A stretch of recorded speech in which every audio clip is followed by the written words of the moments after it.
여러분 혹시 화학 시간에 한 번쯤은 배웠던 주제인 석유의 분별 중류에 대해 알고 계신가요? 매번 너무 궁금했었던 바로 그 현장, 여러분께 보여드리기 위해서 준비했습니다. 같이 한번 가보실까요?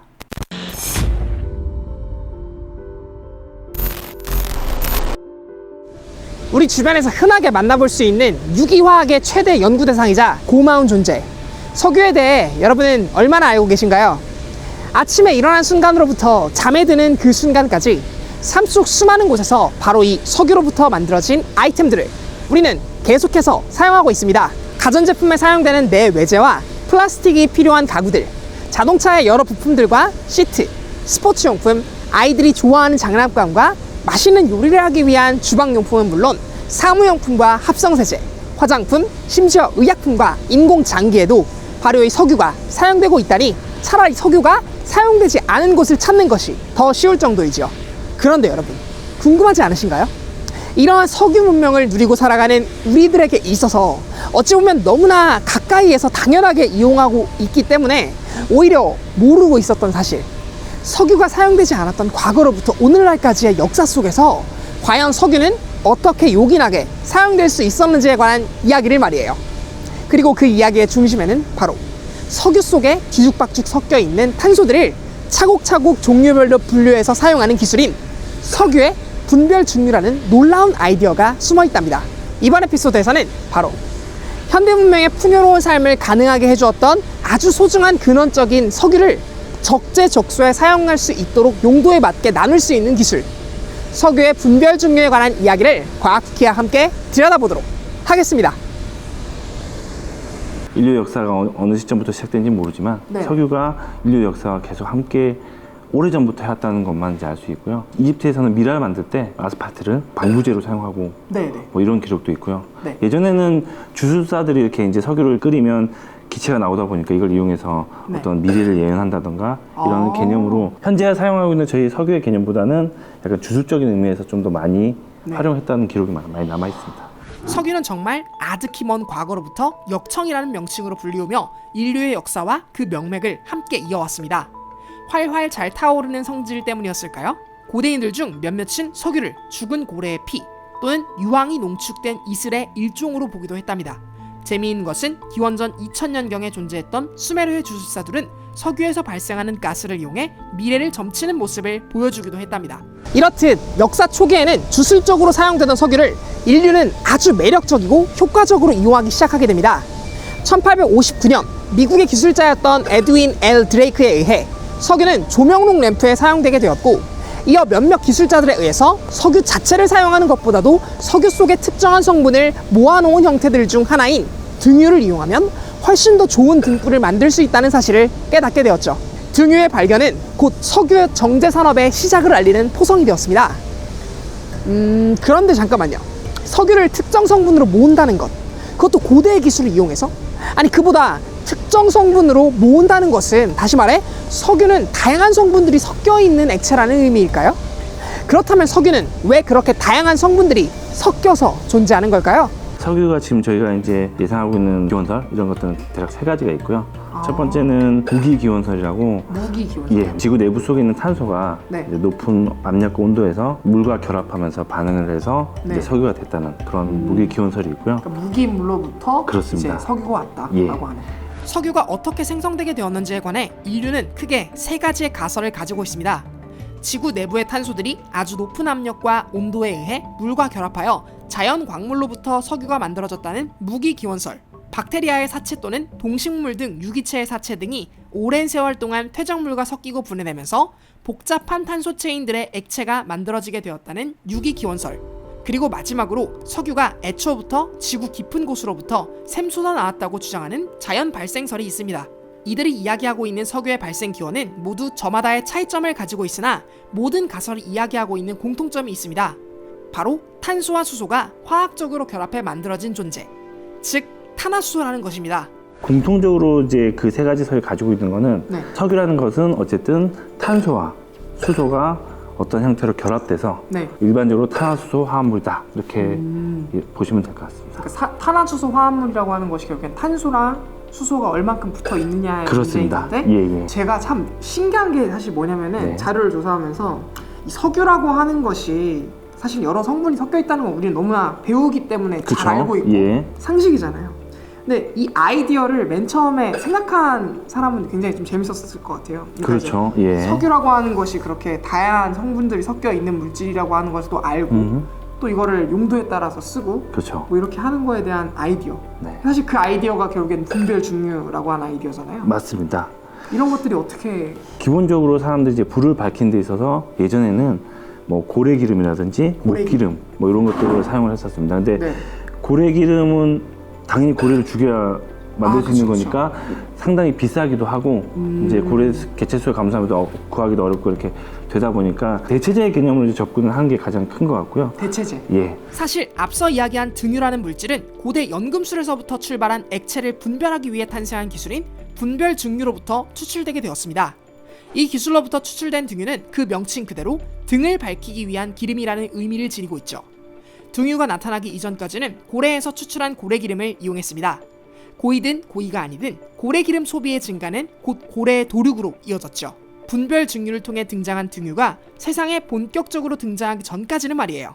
석유가 우리의 삶을 이롭게 했던 것은 물론 생태계를 지키는 역할을 했다는 사실이 정말 재밌지 않나요? 아, 이게 뭔가 등불을 밝히는 데 썼던 기름이라고 해서 처음에 고래기름으로 썼다가 이제 등유라는 이름이 거기서부터 나왔어요. 맞습니다. 등유의 그 어원이 등을 밝히는 기름이니까요. 예. 등유는 결국은 저희가 석유에서 뿜어낸 일부 성분이 이제 불을 밝히는 데 적합하다. 아, 그래서 그렇구나. 사용된 거죠. 예. 처음 알았는데요? 등유가 등을 밝히는 기름이라고 하는 거는. 네. 석유는 바로 이 탄화수소로 만들어진 아주 가벼운 물질 메테인으로부터 순서대로 부테인, 나프타, 휘발유, 등유, 경유, 중유, 윤활유, 이어 마지막으로 매우 길고 복잡한 체인으로 이루어져 있는 아스팔트까지 정말 다양한 구성 성분으로 이루어져 있다는 것을 알 수 있습니다. 산업혁명 이후 기술의 발달과 유기화학의 지식의 발달, 그리고 그들과 함께 이어져 갔던 수많은 기술의 발달. 예를 들어 1885년 다임러의 내연기관으로부터 시작되어 1897년 루돌프 디젤의 디젤 엔진, 1904년 헨리 포드로 이어지게 되면서 급격하게 발달하게 된 연료의 효율에 관한 연구는 결국 석유 내부에 있는 어느 특정한 물질들 중 일부를 용도에 맞게 적합하게 이용하게 되었을 때 가장 효율적으로 기관을 동작시키게 된다는 사실을 인류는 깨닫게 된 것입니다. 그런데 여러분, 이 시점에서 궁금한 게 있어요.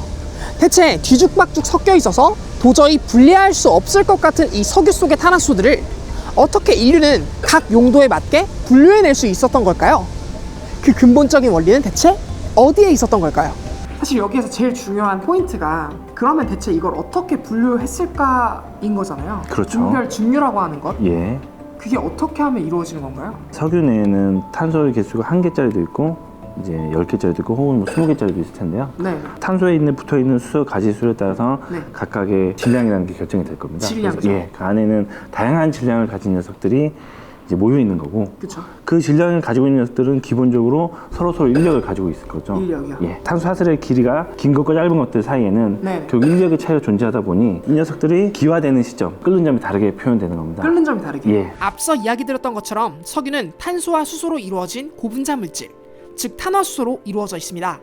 여기에서 탄소는 석유를 이루는 물질들의 골격을 담당하고 있으며 이 탄소가 얼만큼 서로 길게 늘어져 있는가에 따라 메테인으로부터 시작한 여러 탄화수소 물질들을 만들게 됩니다. 이들이 서로 당기는 힘은 분자들 사이의 반대를 발스 힘, 즉 분자의 부피에 비례하여 만들어지는 힘입니다. 그렇기 때문에 탄소 사슬이 작으면 작을수록 분자 간의 인력이 작고 이 때문에 쉽게 기화될 수 있다는 특징을 가지고 있습니다. 극단적으로 탄소 사슬이 하나도 없는 단 한 개의 탄소에 수소가 결합한 분자인 메테인은 분자 간 인력이 작아 상온에서도 기체로 존재할 수 있는 것이고, 엄청나게 긴 탄소 체인으로 이루어져 있는 아스팔트는 분자 간 인력이 매우 커서 거의 고체처럼 보일 정도로 점성이 높다는 특징을 가지고 있습니다. 바로 이 탄소 체인의 길이에 의해 만들어지는 분자 사이의 인력, 즉 끓는 점의 차이를 이용하면 석유 속 다양한 길이의 탄화수소들을 같은 종류별로 모아 순차적으로 분류할 수 있으며, 이러한 특성을 활용해 석유를 용도에 따라 분류하는 것을 우리는 석유 분별 증류라고 하는 것이랍니다. 그러면 CDU라고 제가 들었어요.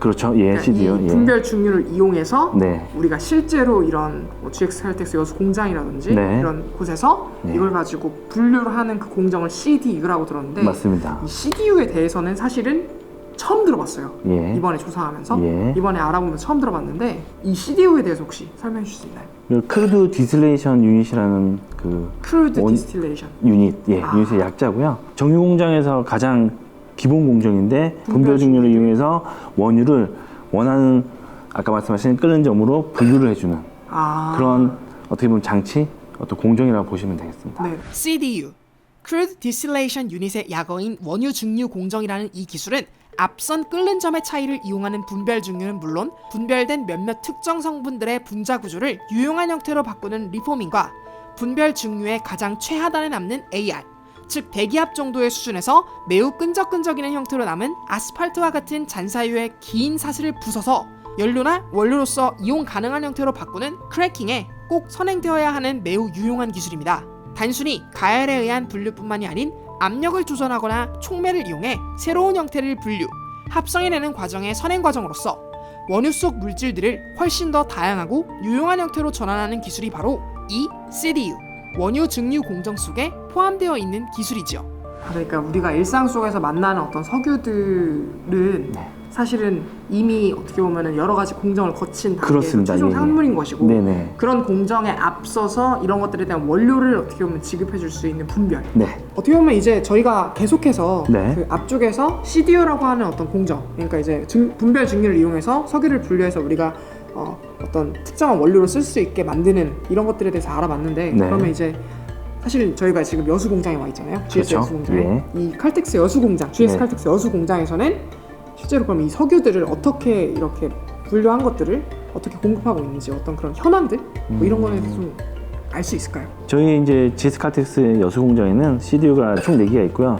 토탈로 해서 약 80만 배럴을 처리하는 공정입니다. 80만 배럴이요? 예. 규모로만 보면 전 세계에서 한 4위 정도 규모. 4위요? 예. 그 한 4개의 탑 정도가 수용할 수 있는 어떤 그 양이 80만 배럴이라는 그렇습니다. 한 번에? 여러분 지금 여기 보이는 이 탑이 지금 GS 여수 공장에서 가장 많은 하루에 배럴 처리량을 가지고 있는 CDU 공장 탑입니다. 하루에 약 33만 배럴이 여기에서 처리가 되는 거예요. 창립 이후에 이제 지금까지 처리한 그 원유 기준의 그 배럴 수는 약 90억 배럴 정도 되고요. 90억 배럴이요? 예. 그 드럼통을 이렇게 잘 세워보면 지구를 한 150바퀴 돌릴 수 있는 양을 지금 저희 회사가 처리하고 왔습니다. 150바퀴요? 네. 작년 기준으로 수출 비용이 매출액 기준으로 한 72% 정도 수출하고 있어서 사실 저희가 국가 경제에 있어서 수출 물량에 있어서 굉장히 큰 비중을 차지하고 있다고 보시면 됩니다. 제가 듣기로는 이게 어떤 석유 단위 어떤 이런 게 아니라 전체 산업군에서 석유 공장이 차지하는 비율이 4위. 맞습니다. 굉장히 어떻게 보면은 수출에서는 4위라고 하는 순위는 굉장히 자부심 있는 순위라고 생각할 수 있는 거 아닌가요? 그렇습니다. 네, 정말 긴 시간 동안 이렇게 인터뷰 해주셔서 너무 감사드리고요. 정유기술팀의 임재만 차장님이셨습니다. 이렇게 여러 공정을 통해 분별 증류된 석유는 정말 다양한 곳에서 이용되게 됩니다. 흔히 가정에서 요리 및 난방에 이용되는 LPG, 개인 승용 자동차 등의 내연기관을 가동하는 데 쓰이는 휘발유, 석유화학의 기초윤과 동시에 합성수지, 합성섬유, 합성고무 등의 생산에 가장 중요한 재료인 나프타, 항공기 등의 제트 엔진을 구동하는 데 사용되는 등유, 주로 오늘날에는 화물 트럭에서 이용하고 있는 경유, 화력발전소 및 공장지대에서 주로 사용하고 있는 중유, 마지막으로 도로 위 포장 등에 사용되는 아스팔트까지 우리 일상 속에 적재적소에서 이용되고 있는 아주 고마운 원료임에는 틀림없습니다. 특별히 이 납사, 즉 나프타를 분리하고 가공해내는 기술은 석유 한 방울 나지 않는 이 나라에서 석유화학 산업을 이끌어줄 수 있었던 원동력과 같은 기술로서 화학기술 산업에서의 놀라운 쾌거들 중 하나라고 할 수 있습니다. 인류의 역사와 함께 그 존재의 신비감을 드러냈던 석유가 산업기술과 유기화학의 발달에 따라 보다 다양하고 확장성 있는 영역으로서 그 지평을 넓힐 수 있었던 가장 근본적인 원동력, 석유의 분별 증류 기술. 이 기술을 최초로 고안해냈던 그 누군가는 이토록 놀라운 석유 문명의 탄생으로 이끌게 될 것이란 걸 분별 증류의 아이디어를 떠올릴 그 당시에도 알고 있었을까요? 과학숙이었습니다. 감사합니다. 안녕하세요.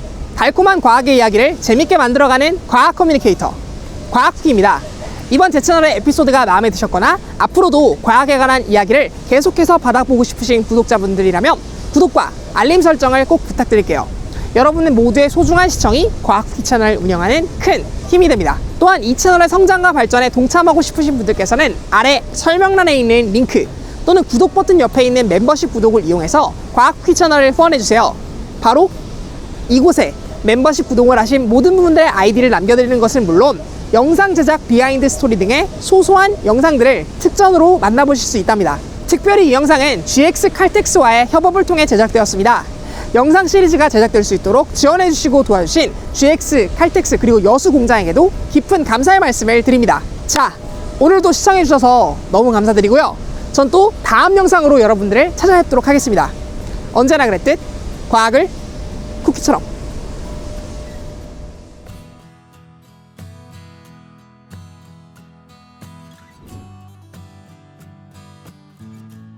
이거는 비하인드 씬이에요.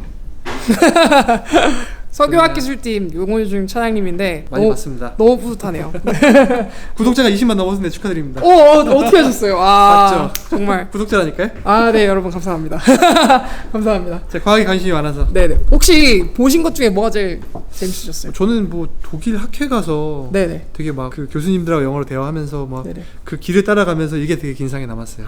진짜요? 이분이 과학에 대한 열정이 엄청나구나. 많이 생각했어요. 독일 학회 갔을 때 그거였었는데 뭐 무게 같은 거 맞아요. 보고 막 이게 그겁니다 이러면서. 네, 맞아요. 그 12억짜리 구슬을 들다 이렇게 네네. 올렸었는데 이제 많은 이제 시청자분들이 12억에 혹해서 저도 그 12억이 혹해서 12억 뭐지? 흡혈스러워가지고 그 동그란 이제 엑셀CD 간섭계에서 구해서 네. 아보가드로수 정의하고 아보가드로수. 키로수 정의하고. 여러분들도 관심이 많으시면 저처럼 이렇게 옷을 입고 일을 하게 될 거예요. 저도 화학에 정말 관심이 많았거든요. 네네. 요게 업로딩 되는 기준으로 아마 올라가 있겠지만 3가지 시리즈가 기획이 돼 있어요. 지금 첫 번째로 이제 CDU라고 해서 분별 중류에 관련된 영상이 나갔었는데 이제 앞으로 한 2개 정도 더 나갈 거예요.